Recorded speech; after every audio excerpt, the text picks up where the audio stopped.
আপনার বাচ্চার যদি ডায়রিয়া হয় তাহলে আপনি কি অ্যান্টিবায়োটিক খাবেন বলেন তো? বাচ্চার সুস্বাস্থ্য সিরিজের প্রথম ভিডিওতে আপনাদের স্বাগতম। আমি ডক্টর তানভীর আহমেদ।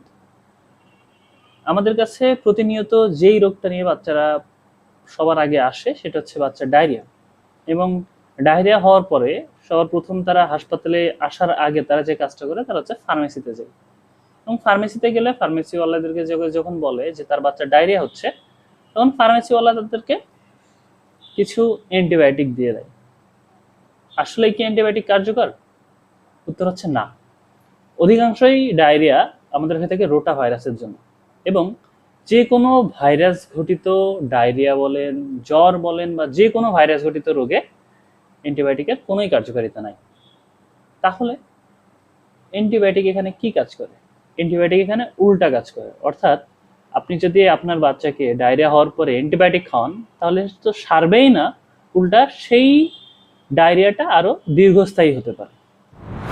তাহলে আমরা বাচ্চাকে ডায়রিয়া হলে কি খাওয়াবো?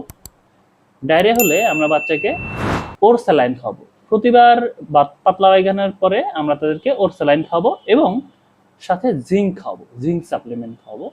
জিঙ্কের সিরাপ পাওয়া যায়, জিঙ্কের সিরাপ খাওয়াবো। তাহলে এখানে কি কোনো অ্যান্টিবায়োটিক দেবো? উত্তর হচ্ছে না। আচ্ছা, এবার বলেন তো যে যদি বাচ্চার ডায়রিয়ার সাথে জ্বর থাকে তখন কি আপনি অ্যান্টিবায়োটিক দিতে পারবেন? এখানে উত্তর হচ্ছে না। এই যে জ্বর, এই জ্বরও ভাইরাস জনিত কারণে হয়ে থাকে। তো এখানেও যদি আপনি অ্যান্টিবায়োটিক দেন তো সেখানে তো সে কোনো কাজে আসবেই না, উল্টা আমাদের শরীরে যে উপকারী ব্যাকটেরিয়াগুলো থাকে সেই উপকারী ব্যাকটেরিয়াগুলোকে মেরে ফেলবে, যার ফলে এখানেও অ্যান্টিবায়োটিক কোনো কাজে আসবে না, বরং উল্টা কাজই করবে। আচ্ছা, এখন আসি ডায়রিয়া হইলে যে সমস্যাগুলো হয় তার মধ্যে অন্যতম হচ্ছে যে আমাদের বাচ্চার ডিহাইড্রেশন হয়, অর্থাৎ পানি শূন্যতায় ভোগে। এই পানি শূন্যতা থেকে তার হাইপোভলেমিয়া হইতে পারে এবং সেখান থেকে বাচ্চা হাইপোভলেমিক শকে চলে যেতে পারে, যেটা একটা লাইফ থ্রেটেনিং কন্ডিশন। অর্থাৎ এই অবস্থাতে বাচ্চা মারাও যেতে পারে। আবার এখান থেকে বাচ্চার অ্যাকিউট কিডনি ইনজুরি ডেভেলপ করতে পারে, অর্থাৎ কিডনি নষ্ট হয়ে যেতে পারে। তাহলে আমাদের ডায়রিয়ার ট্রিটমেন্ট করানো খুবই জরুরি। তাহলে প্রশ্ন আসে, ডায়রিয়া হলে বাচ্চাদেরকে কি খাওয়াবো? ডায়রিয়া হলে বাচ্চাদেরকে আমরা মুখে ওরস্যালাইন খাওয়াবো। বাচ্চারা যতবারই বাথরুম করবে তারপরেই বাচ্চাদেরকে ওরস্যালাইন খাওয়াতে হবে। সাথে আমরা জিঙ্কের সিরাপ খাওয়াইতে পারি। এবং যদি বাচ্চার বয়স 6 মাসের বেশি হয়, অর্থাৎ বাচ্চা এক্সক্লুসিভ ব্রেস্টফিডিং এ না থাকে, সেক্ষেত্রে আমরা বাচ্চাকে কাঁচা কলা ভর্তা খাওয়াইতে পারি।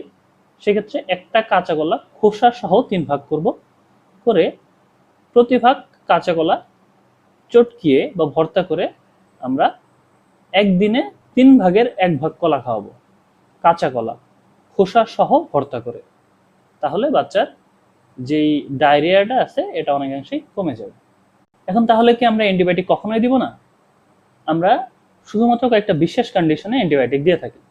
তার মধ্যে একটা হচ্ছে কলেরা এবং অপরটা হচ্ছে ডিসেন্ট্রি। কলেরার ক্ষেত্রে বাচ্চার চাল ধোয়া পানির মতো বাথরুম হবে এবং ডিসেন্ট্রির ক্ষেত্রে আপনার বাচ্চার বাথরুমের সাথে রক্ত যাবে।